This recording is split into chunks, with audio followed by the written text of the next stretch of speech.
Good afternoon, everyone. Welcome to our final Tempo Talks of August. Thanks for joining us on this beautiful August Friday.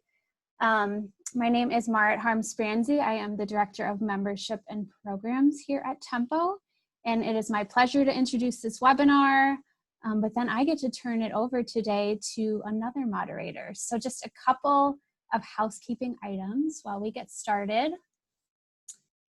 So this is a webinar format, so our attendees today are muted, your video is off, you don't need to worry about it turning on or your microphone getting on, but we do want to hear from you in the chat, show our speakers some love. If you have questions, you can use the Q&A function or the chat throughout the duration of the webinar, and at the end we will take some time to get to those questions. And I also just wanted to provide a little bit of background on our Tempo Talk series. So this is probably our 15th, 16th webinar we have done since April. The very first week of April, we started this series in response to COVID-19, featuring our Tempo Milwaukee experts, discussing ways to pivot your business, manage your team, just get on in this new environment that we are all facing. So this is now a staple of Tempo programming that we will continue throughout 2020, and I'm gonna guess beyond as well. So thank you for joining us. We also wanna give a shout out to our Tempo Talk sponsor, BMO Harris Bank, who has been with us since the beginning of these, and we could not put these on without their support. So thank you very much to BMO. So now, as I mentioned, I get to turn this over to a wonderful moderator to take away the rest of the program with our panel. So allow me to introduce Leanne Foster. And when you have a chance, Leanne, feel free to turn on your video and your microphone. So Leanne Foster is the Managing Director of Water Street Advisors, a consulting firm providing mergers and acquisition services to business owners of privately held companies. She has expertise in selling privately held businesses, divesting divisions or product lines, and conducting strategic acquisition searches. She has worked with business owners in a variety of industries, overseeing the entire buying or selling process on behalf of her clients. Leanne is a CPA, part of Tempo's program committee, which is why she's here today, and she has been a Tempo member since 2017. So thank you, Leanne, for being our moderator. I will let you take it away. Thank you very much, Marit. I really appreciate it. I'm excited to introduce our panelists, and I will do that one at a time. And as I read their bios, I'm going to ask that they unmute themselves and show us their lovely faces. So our first panelist today is going to be Catherine Gleasing. She is the president and CEO of DM Connections and Events, which is a full-service meeting and event planning company that she started in 2016. Catherine has over 30 years of experience in the hospitality industry, serving 15 years as Director of Convention, Visitor Services, and Housing at Visit Milwaukee, and 15 years of association meeting management experience. She managed a meetings division that planned over 70 meetings each year, ranging from 10 to 15,000 people. Catherine has her MBA and has maintained her Certified Meeting Professional designation.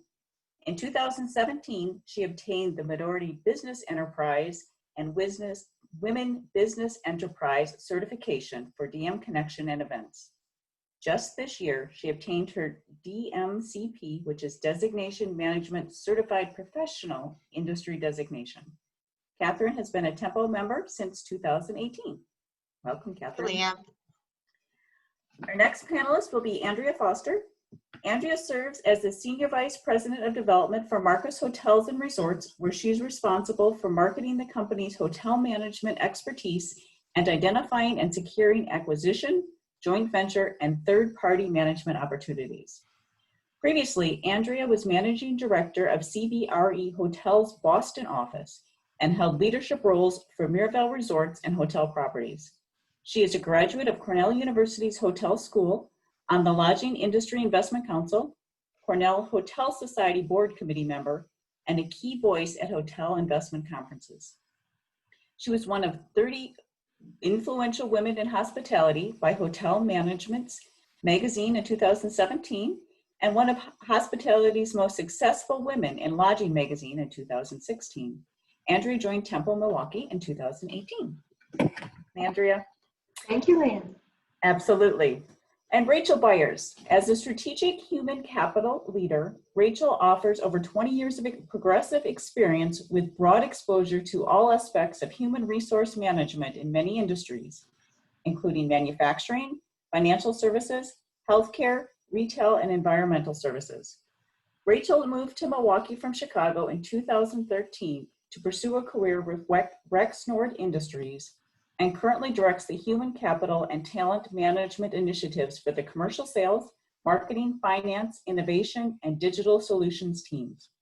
Rachel has a BS in psychology from the University of Illinois Champaign-Urbana, an MS in training and development, and an MS in industrial relations, both from Loyola University in Chicago. Rachel has been a member also since 2018. So welcome, Rachel. So one of the continuing things that we have been doing is talking about mantras. And it's always very interesting and enlightening to hear each other's mantra that has been kind of getting them through life, and especially through these last several months. So Catherine, I'd like to start with you. Can you share your mantra with us? Absolutely. I've had this mantra for a while. It's take your passion and make it happen. And the reason I say that is because, again, I love planning and organizing meetings, and I love Milwaukee, and I've kind of taken those two things and started my company a couple years ago. And really, when you do something you love and enjoy, it's not work, it's just fun. So that's what I really pride myself on.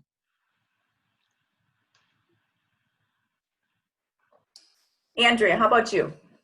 Thank you. Happy to share. Mine is leave everything better than I found them. And I say them, not it, because I believe that this is people, it is things, it's whatever, I touch, whatever I pass, whether it's a person giving the smile, a kind word, an ear, and whatever it is that I'm taking on as a project, do it the best that I can and leave the result better than it was when I started. Ideally, when I'm gone, I hope that I've made a positive impact. Very nice. Thank you, Andrea. How about you, Rachel? Well, mine is similar to Andrea's. My mantra is to live each day as if it's my last. And with that, I mean be purposeful, listen, be present. And sometimes it's the little things we do to help others, whether it's helping someone open the stroller because they're challenged, or helping somebody that needs a little bit of help across the street. It's those little things that we can do in our daily lives that make an impact. And so I just want to make certain at the end of each day, I can recall something I did positive for someone else, because that's truly the things that I feel matter. It only takes a minute to really make somebody smile, so that and brighten their day. So, all right, thank you very much. So next step, will each of the panelists speaking for a few minutes, okay? And they will give you a little bit of background about their industry, what they're seeing, and then I will ask them a few questions.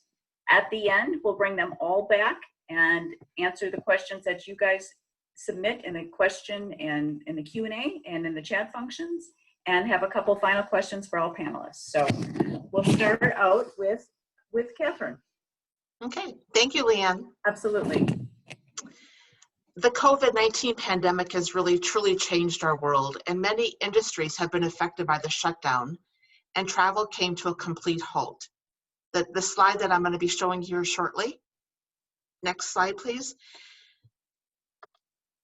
It is a representation of tourism economics and indicates the total travel impact due to the coronavirus in the US. The travel industry had a 1.2 trillion total economic loss.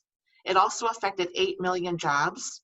The unemployment rate alone for travel-related job losses is 8.4%. This is more than 9 times that the impact had of 9/11 on the economy. Next slide. According to the U.S. Travel Association, the direct travel spending is broken down by segment. Business travel direct spending was $334.2 billion. Leisure travel direct spending was $792.4 billion, and meetings, events, and incentive travel, $139.3 billion. Its impact was really far-reaching. Airlines were impacted, hotels, convention centers, transportation, caterers, restaurants, and the list goes on. The losses are staggering and predicted to be $330 billion through the end of 2020. In addition to a loss of federal, state, and local taxes of $42.3 billion. Next. The total travel spending in the U.S., this graph was provided by the U.S. Travel Association, and it shows how domestic and international travel took a huge hit in 2020. Negative 44.8% in travel spend was lost. It still shows 2021 at a loss of 37.5%, and industry is projecting that it will not fully recover until 2024. Driving versus flying. Well, the next slide, please. While car trips remained flat compared to the prior week, air trips have increased 3%. Despite the uptick, though, air travel is just 26% of 2019 levels at this point. The number of people that said that they would take a trip in 2020 has increased slightly from 53 to 55%, and the locals are fueling the visitation growth in many national historical sites. National parks like Grand Teton and Yellowstone are seeing anywhere between 80 to 90% of their visitors driving from over 200 miles away. People want to travel. They just are being cautious about doing so. People are driving rather than flying. This definitely has an impact on meetings because more regional meetings would see a large drive-in distance, and flying across the country to a national meeting may not be happening for the next couple of years. The impact on Milwaukee meetings. The pandemic, of course, had an impact on Milwaukee.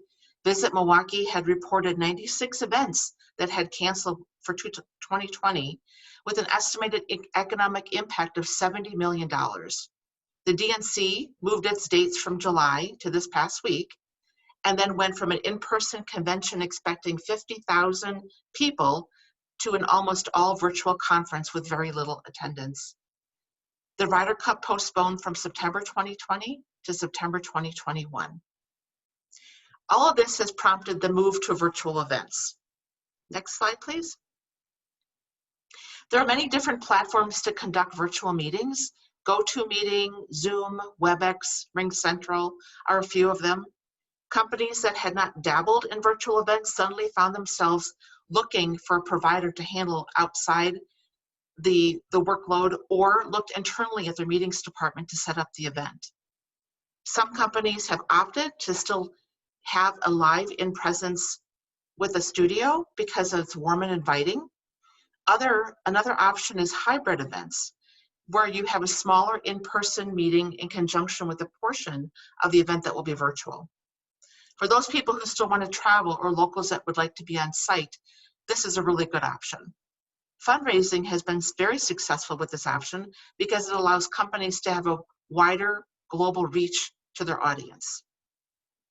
Next. Meeting Professionals International surveyed planners, asking them when events and meetings start back up again, what would they expect to see, more, less, or the same in regards to overall meetings. Not surprising, on the top of the more list is the allowing for social distancing. People want to have their space and make sure that they are not close to each other. And the new rules around meals and eating, again, handling how they're going to handle the food and beverage portion of it. The top of the same list is a venue that can also provide a large conference space to keep everything in one location. This will definitely be a big boost for hotels that can offer everything under one roof. Next, please.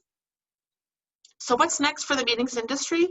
First and foremost is really finding a vaccine to bring it to market that will help attendees feel more comfortable in attending in-person meetings. I have also seen temperature kiosks that include mask recognition being more prevalent at meetings. Room sets are about half of capacity to provide a comfort factor for attendees. Attendees are being asked to sign liability waivers to keep the organization from being sued. Food and beverage will be simpler, socially distanced, extra sanitized, and visibly safer. Buffets are going to be different. Food will be a grab and go option where they're individually wrapped or served by staff either at a buffet or a sit down dinner. And then more open space for meetings. Outside options are very high on the list. And also one thing that I saw that was quite interesting is lanyards that light up when people are within 6 feet of them. Again, keeping people at bay from not being close together. So the information presented today shows how the pandemic has affected the travel and meetings industry. And thank you for your time. Catherine, a couple of questions for you. Yes. We've seen a pivot to some of the hybrid events, trying to do things differently. How does that affect budgets that different people have set for events? A good question. What we've seen truly right now is that all the virtual events that we've all been attending are all for free. But when they do a hybrid event, it's pretty much doing two different meetings at the same time. You're having the cost of doing a live in-person event, and then you have the cost of doing the virtual behind the scenes event. Typically, those are running between 25 to 35% higher in cost to be able to do that. You're essentially doing two different meetings at the same time. So that's companies that are having to go to a virtual and a in-person event are finding that the costs are a little bit higher for them. Okay. What types of events do you see being successful? Are we going to have to see the hybrid events?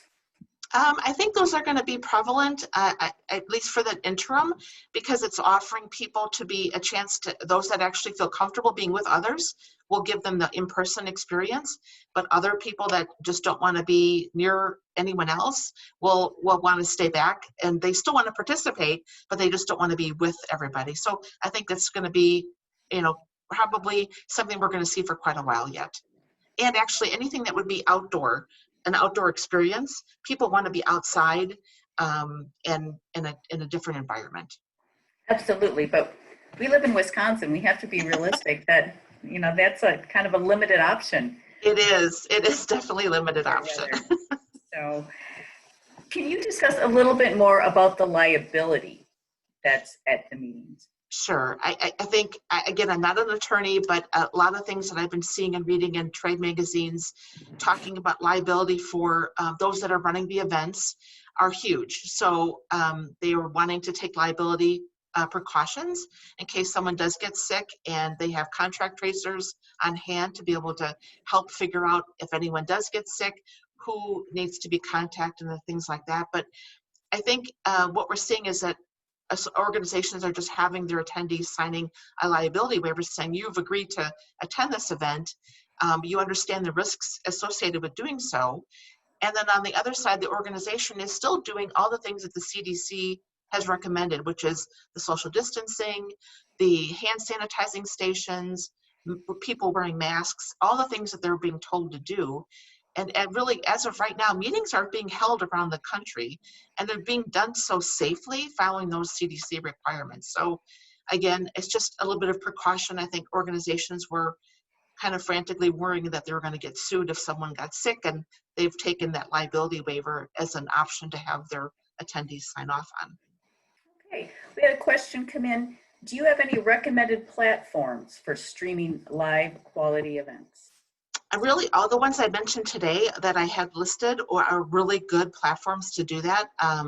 All of them do have different pros and cons to them, and I know a lot of them have really some trade. Anyone can go Google and look at some trade industry recommendations, but all of those platforms I mentioned today are really good. Okay, great. Thank you, Catherine. Thank you. I'd like to welcome Andrea back. So Andrea is with Marcus Hotels and Resorts and has some great information to share with us. Great. Thank you so much, Leanne, and very insightful information, Catherine. Thank you as well. So I want to provide some context to start off and reflect on how the hotel industry had performed before the impact of the pandemic. So we're going to take a recent look back. This is actually a slide. The photo is me moderating a panel at the Alice, the America's Lodging Investment Summit, which took place in January 2020. So just, what was that, 8 months ago. And so this is a slide on the left-hand side that's actually taken from CBR Hospitality Research. So at that time, the US hotels overall for 2019 year end ran 66.6% occupancy at an average daily rate of $131, which equals an $87 RevPAR. RevPAR is an acronym or a term in the hotel industry that stands for revenue per available room, and it's calculated by multiplying average daily rate times occupancy. So you can see, again, the revenue per every room in your hotel. And that marked 10 years of RevPAR growth within our industry. The economy was continuing to expand, though at a slowing pace, and they actually said no recession in sight. In the vast majority of markets, demand growth was supporting the increase in supply as new hotels were being built. Labor continued to be an issue, and there was no end in sight for that. In fact, labor was a hot topic. Being able to find labor and being able to fill all positions within hotels across the country was a challenge. There were a variety of fees, many of which are contractual obligations and beyond management's control, were an escalating headwind to profit growth. So these are property taxes, insurance increases, and the like. Short-term rentals such as Airbnb and others were creating additional competition in the industry. And in spite of the above, hotels remained very profitable and the margins were strong. So things were looking pretty good in January. Next slide. So then we turn to the 2020 decline. So the driver, first, looking back again, the driver of the downturn in 2008 was financial. At that time, health and safety wasn't a factor. The current downturn and resulting recession has been driven by a virus. So the impact of the demand decline was near instantaneous. Financial economic impact was a result of that, and the recovery timeline is uncertain as it's driven first by the ability to contain the virus and ease the related fear, as well as vaccines, as Catherine mentioned, being able to vaccine and treatment. And then in addition to the health factor, there's the financial factor. So we need to take into consideration the disposable income and the corporate budgets that will be available to spend on travel going forward. So that's a secondary result. What we see here on this slide is a decrease. So the last 4 months you're seeing here are March, April, May, and June. And you're seeing the decrease off of a benchmark of 0 to where RevPARs had declined. So basically you're looking at an 80%, then a 71%, and this is again compared to a baseline. So the next month is not another 71% decline. It's a less of a decline, but still significant when looking at the benchmark. So these are significant decreases within the industry. Next slide, please. So this shows weekly. We get to see the beginning of February all the way through till about July 4th is the latest data that I have available. And what you're looking at is RevPAR decreases off again a baseline of a 0%. And then you're seeing COVID cases. So the COVID cases are rising, but you also see declines lessening. And the reason for that really is, as I'll get to a little bit more, hotels, many closed. There were actually about 6.2% of hotels in the US were closed as of June, the month of June. And hotels began to reopen, and they also started shifting a lot of their protocols and social distancing, creating cleaning standards, which I'll get to a little bit more in a second. But as the hotels were able to respond to the current situation, people were able to get more comfortable. And so now we're seeing a bit better improvement from the worst point, even though COVID cases are rising. So somewhere in there is a balance. Also want to mention just a few things that STR is where this data comes from. They are a benchmark research data firm in the hotel industry that supplies the industry with a significant amount of information. And there were a few comments that were shared by STR in 2020. And it was June RevPAR declined 60.6%. It was the third steepest decline ever, followed by April actually was first this year, and May was second. So we're seeing the most significant impact in our industry in those months. Average daily rate declined 31.5%. The lower rated properties continue to outperform full service, so select service properties. Those would be your Hampton Inns, your Courtyards, and the like.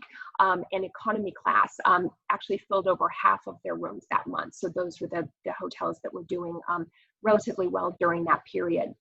And for segmentation, STR is saying, again, globally for the US, that there would not be any group demand in 2020 to any significant amount. And they're speaking about large groups. To Catherine's point, pipeline in construction dropped again in that month because projects are being delayed. Again, that's a financial impact, certainly with everything that's going on in the industry. And the top 25 markets, RevPAR change is improving faster in the markets outside the top 25, and Milwaukee is not in the top 25 markets, so that's actually a positive for us. And then international travel, the US used to welcome between 2 and 3 million foreign visitors a month, and in May that number was 40,000, so a significant decrease there. We can go to the next slide. And so now what we're looking at is the forecast. But first, let me share that the current demand right now, leisure, is where is driving it. July and August, we've found in the industry has been surprisingly strong, but there are concerns in the industry whether what happens in September when kids are all back in school and when budgets may end up waning, what will happen to occupancy at that point in time. So we're watching that all very carefully. And October is typically a strong group month historically, so that will be impacted as well this year because of the impact on groups. And then looking forward to the forecast here, what we see is 2019 as a baseline. That's the 100% that we're measuring the 2020 forecast dip. So that's using actual data thus far, and then compiling to that or adding to that the forecast data for the remainder of the year, and then forecasting out from 2021 to 2024. This data comes from Tourism Economics, and they are forecasting that it would be about 2024 before we would see a relative return just about back to 100% in RevPAR within the industry. So these are some pretty critical numbers here. Next slide, please.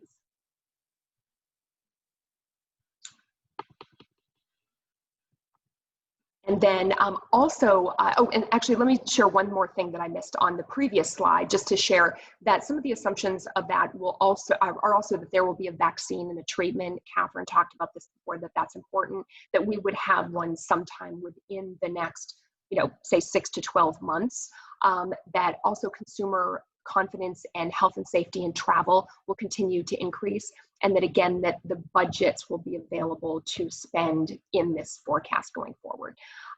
We anticipate leisure returning first, as Catherine said, then individual corporate demand, and then group demand, particularly the large groups would trail the rest. And again, that's back to what industry prognosticators are sharing. And now we'll go to the next. Okay, so what's happening in Milwaukee, the current impact. So what we're seeing is actually these numbers are US and top 25 markets. So to my point before I show the actual Milwaukee numbers, you're seeing the relative lesser decrease for the overall US than you see in the top 25 markets. And we are performing for Milwaukee better than the top 25 markets. If we can go to the next slide. So for the month of June 2020, this is all for the overall market of Milwaukee. What we're seeing is, I'm going to specifically state on the very right-hand side, the running 3 months, because that is showing an April, May, June period, which was the most significant impact thus far for the data that we have available for the industry within Milwaukee. So first, the occupancy level for Milwaukee was just about 28%. There was a decrease of almost 61% off the previous 3-month period from the prior year, so 12 months prior. We saw the average daily rate at about $74, which is almost a 37% decrease. and then RevPAR, which again is the multiplication of the two, at about $21, which is a 75% decrease. Go to the next slide, please. So what I know we'll talk about a little bit later is, the things that are happening here in Milwaukee. Catherine mentioned the Democratic National Convention, which just wrapped up, and that being somewhat something very different than we expected it to be when we were first awarded the convention to be the headquarters for the convention. And Visit Milwaukee, I wanted to put this up. Peggy Williams-Smith and her team are doing a fantastic job with a promotion called Bring Your Event Home, to really get people to come back here to the city. So I know a lot of the effort is being made around booking events and people staycations, whatever it may be, but things that will keep people here in Milwaukee and exploring their own backyard. Thank you, Andrea. Can you walk us through the state of things for Marcus currently? What has been the impact of having the hotels closed? Yeah, absolutely. Marcus has 18 hotels in our portfolio that we manage, and 8 of the 18 we also own. Between April and May, we closed all of our hotels due to a combination of the demand impact that we were seeing and then concern for the health of our associates and our guests as a result of the pandemic. We've reopened the majority of our hotels, with only a couple of them still closed that are when we're planning opening dates for those as well. The impact, of course, has been substantial to business and to our valued associates, as it has for the entire hospitality industry. It's a challenging time, and we're focused on addressing the challenges in front of us as an industry, and as we recover into better times. Okay. With 2 of the 3 downtown hotels open, or at least partially open, what are the biggest changes that had to take place in consideration of the new travel trends and requirements, more space, things like that? Yes, absolutely. Our team spent a lot of time working on this because it's very impactful, the things that we've had to do in hotels, in ours and all hotels across the industry. What we found was when hotels began to reopen, the experience prior, people were looking for, all sorts of really interesting, broad experiences. And now the shift, it's not that those don't exist anymore, but what's first and foremost is the health and safety. People want to know that hotels are taking care of those aspects first and foremost, so that they can relax and enjoy their stay.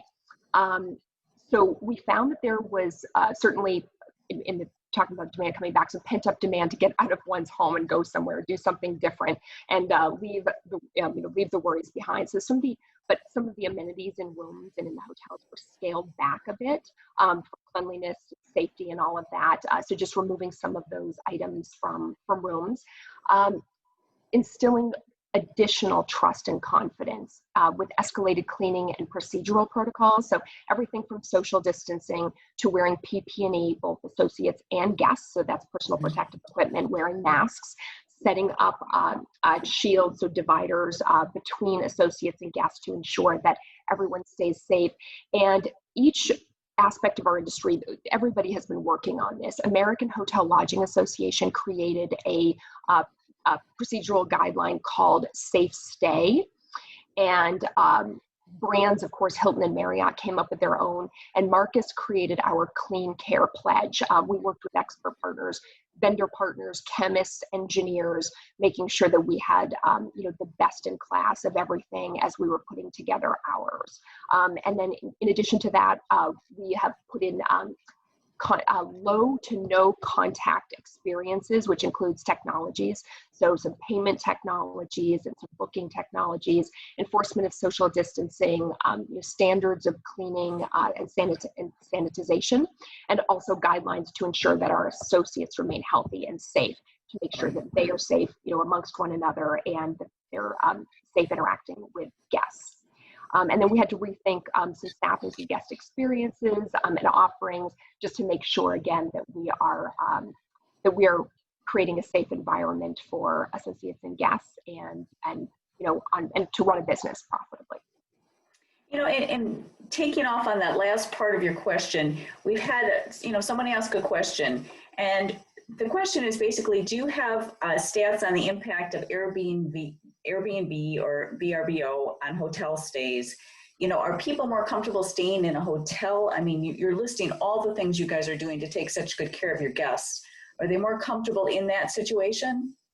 You know, I have heard some information on this and seen some, and interestingly, some said it depends on who you ask. So some people say that they are more comfortable staying in an Airbnb if it's a whole house or something, you know, a condominium, so that they're away from other people.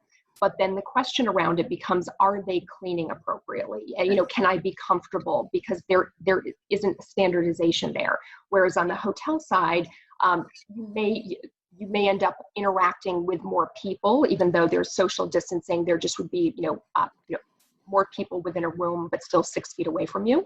But at the same time, there's more trust and confidence in the fact that we are taking the precautions that we need to take to make sure that people stay safe, and that if an issue arises, hotels are actually, we are trained and capable and prepared to handle situations, whereas, there's really no one to turn to in an Airbnb situation. You can reach out to your host, but are they going to be able to assist you with what you need when you're traveling somewhere away from home and not familiar with the area? So it depends on the surveys as far as what people are saying. Very, very good insight. I appreciate that. So thank you. We'll bring you back in a little bit to ask her some more questions.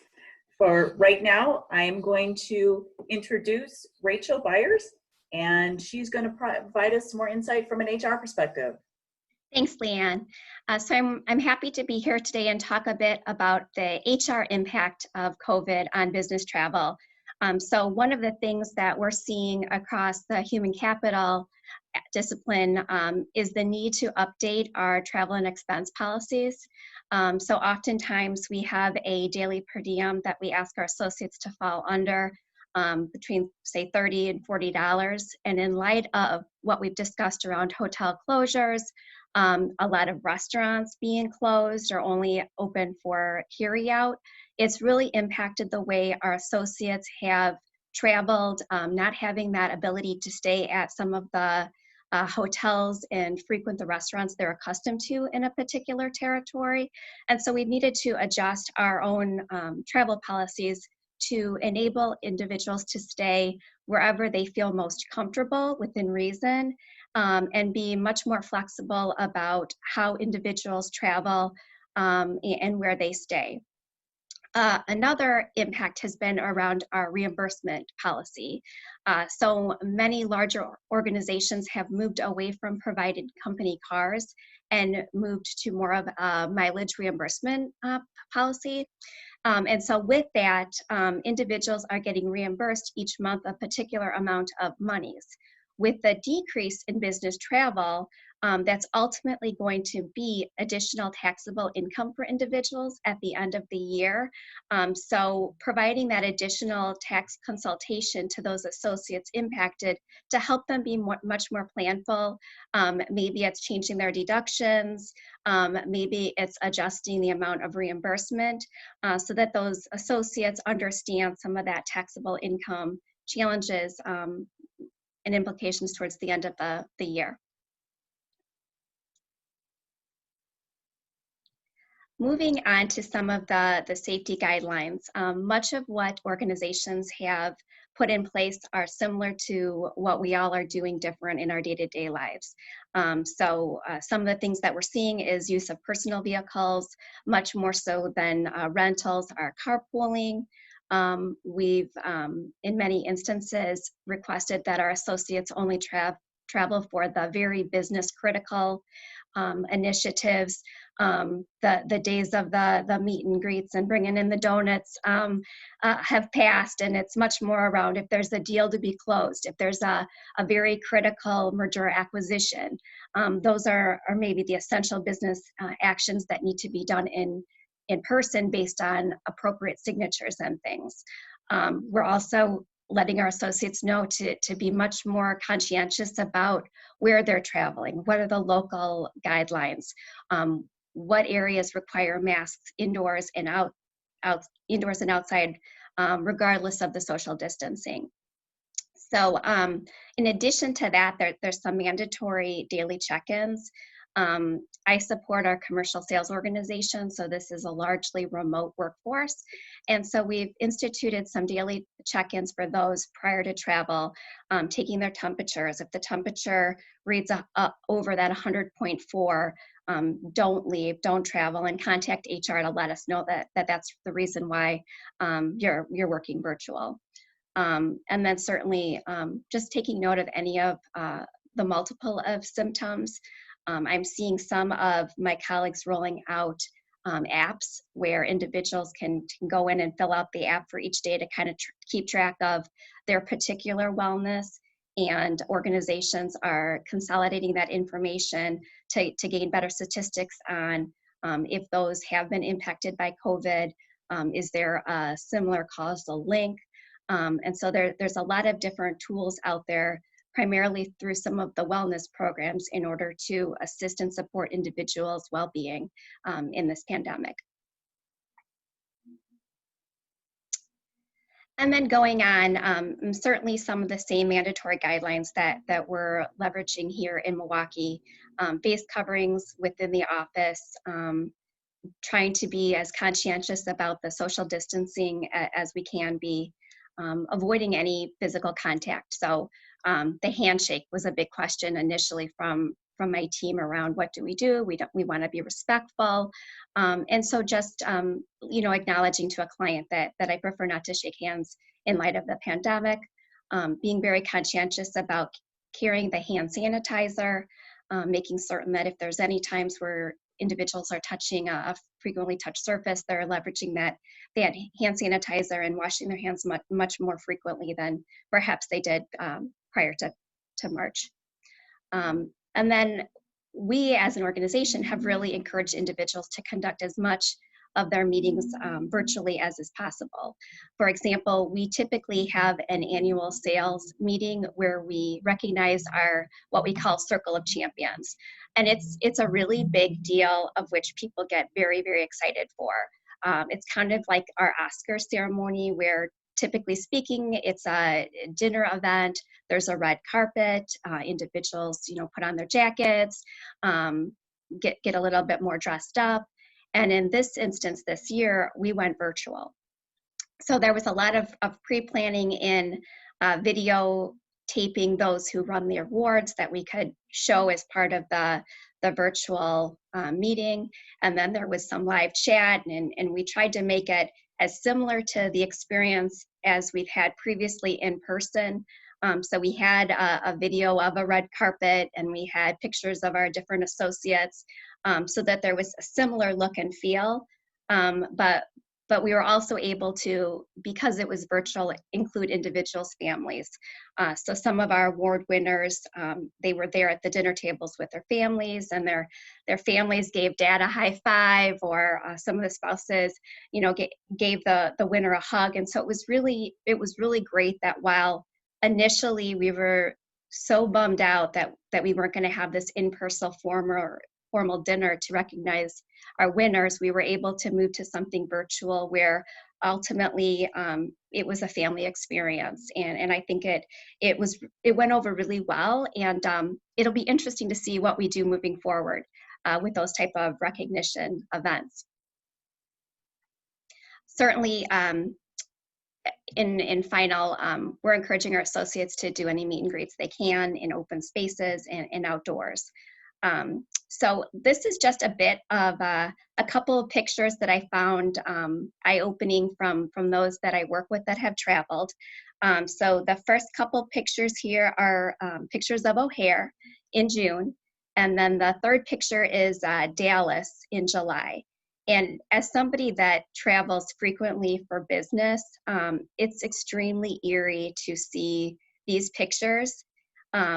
Just very isolating, and from a couple of my contacts in their first experience to travel in COVID, it's been described as more of an Armageddon.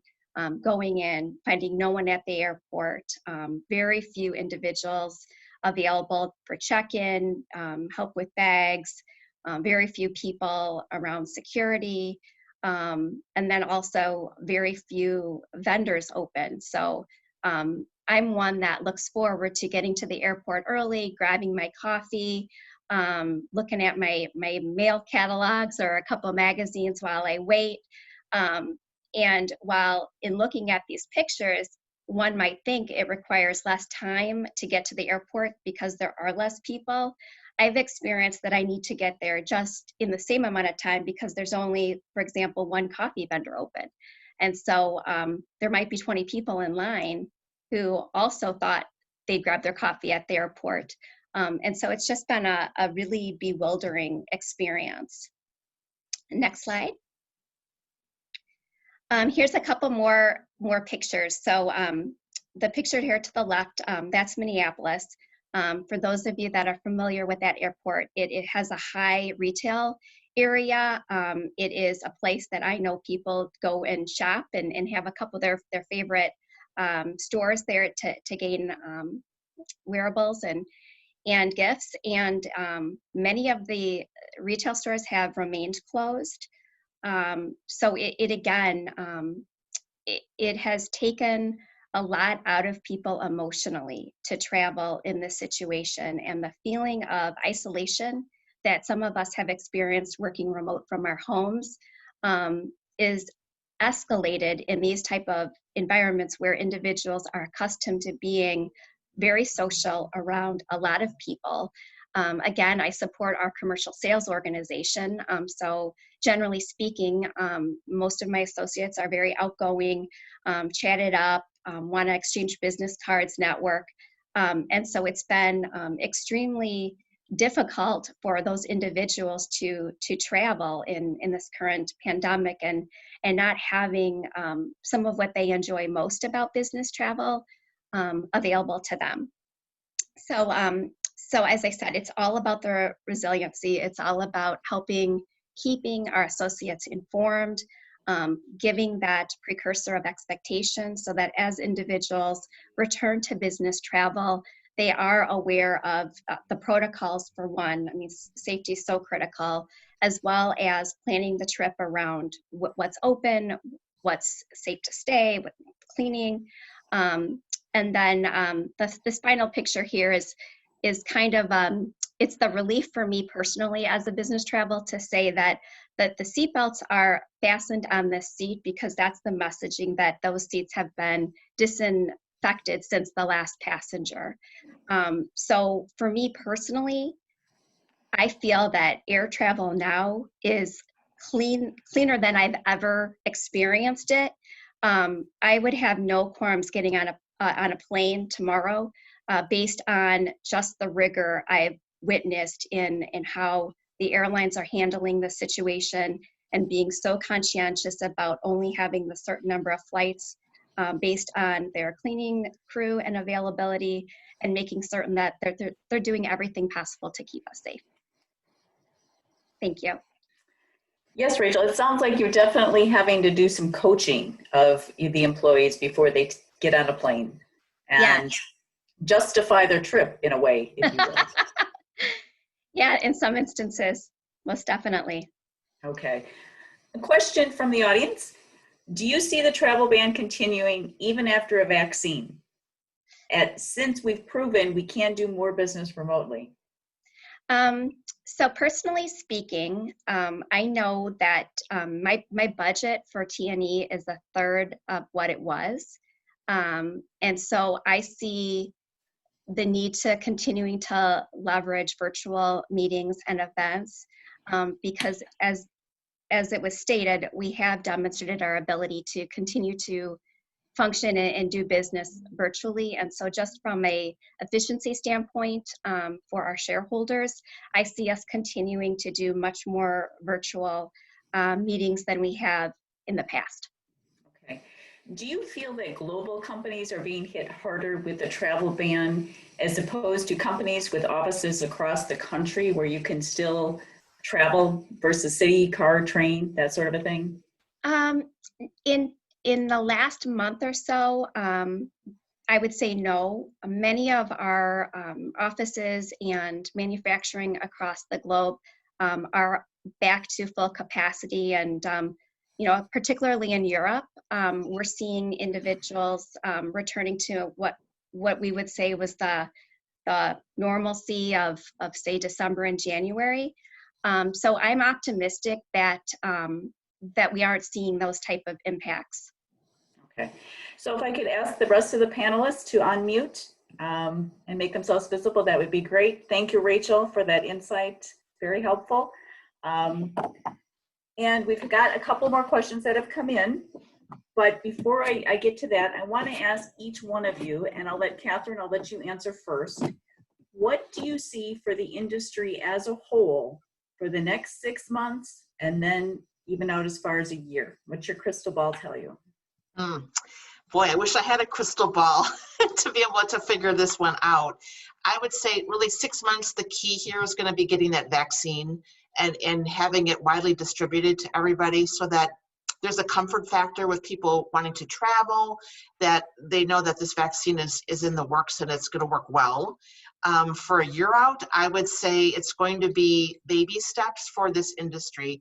It's going to be, as we talked about and Andrea's mentioned as well, the leisure travelers coming back first. It's going to be smaller meetings going to be coming back after that, and then we won't see that larger corporate meeting or larger scale meetings until much later, even beyond that 1 year mark. So, I mean, I really wish I could, I think a lot of things are going to have to happen in that first 6 months to a year to be able to get people comfortable with going back to traveling and being with other people. But you know what? Meetings are going on right now, as I said before, and people are feeling comfortable about doing that.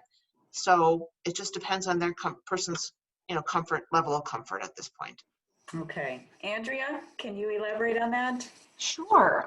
So first, as you know, I work for Marcus. We're a public company, so I have to be careful about making any forward-looking statements. So I'm happy to share what I think. So saying that, the next 6 to 12 months will be challenging. We've illustrated that in everything we've talked about here today. Catherine really covered a lot of leisure travel, coming back first, and then, what will happen as kids go back to school now and where that will look like. And, certainly in Milwaukee, we're going to go into winter, which is typically a slow period as well. So there's a lot of we'll see what happens, because again, it is a virus and we don't control that. Having a treatment, having a vaccine is incredibly important. So, but from the investment standpoint, the next 6 months are also anticipated to bring about some opportunities for hotel investors to acquire hotels at significant discounts to 2019. So there is some buy and investment opportunities that investors are certainly looking at.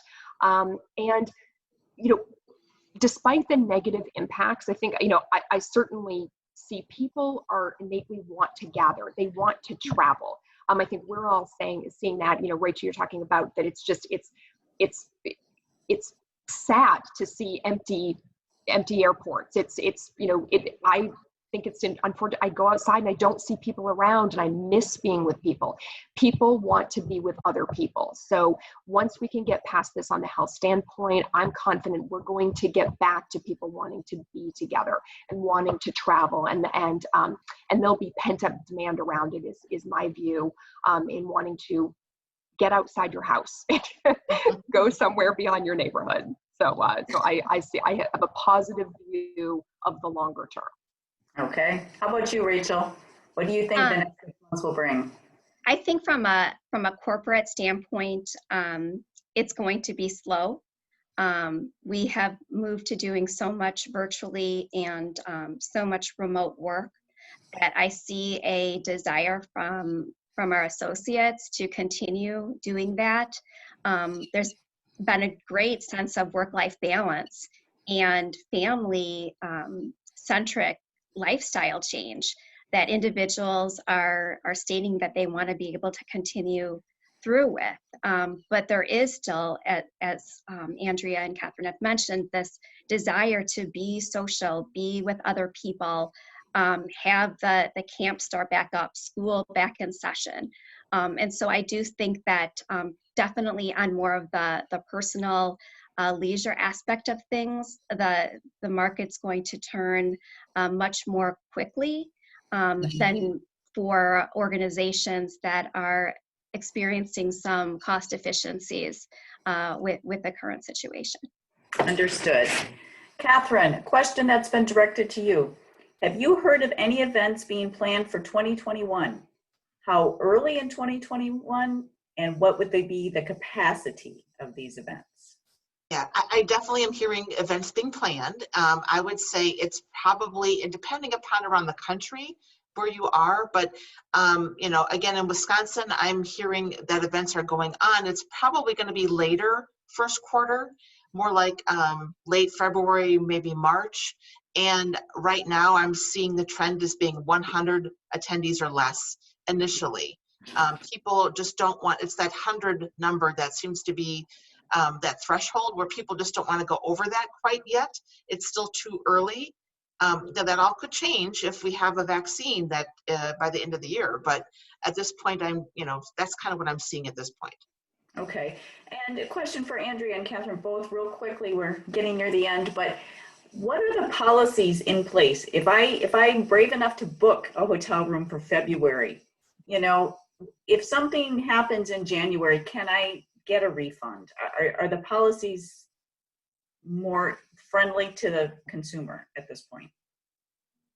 Go ahead, Andrea, you want to answer that one, start off? Sure. Yeah. So certainly we have been working with, you know, with whether it's meeting planners or individuals. Individual reservations have less of a restriction around it. So if you want to book out and you want to move it a month prior, there's a lot more flexibility around that. But we have worked with meeting planners in moving dates. And so, you know, just, you know, looking ahead when it's not safe and comfortable, we certainly want everyone to be safe and comfortable. And so we've looked at just rebooking them at a later time. Okay. Yeah, and that's what I'm also seeing as well from the industry. So many groups, you know, they've postponed and then they've moved their dates and they've now postponed again. But again, as long as they're looking to, you know, bring their business to the hotel at some point in the near future, hotels have been very amenable to opening and allowing them to have that discussion about rebooking that with little to no penalties at all. So, all right, I want to thank you guys. It has been very fun to work to put this together, as well as informative. We appreciate each of you bringing your expertise to the table. And Marit, Jen, and Kelsey at Tempo helping us get this organized. So thank you very much. I appreciate your time.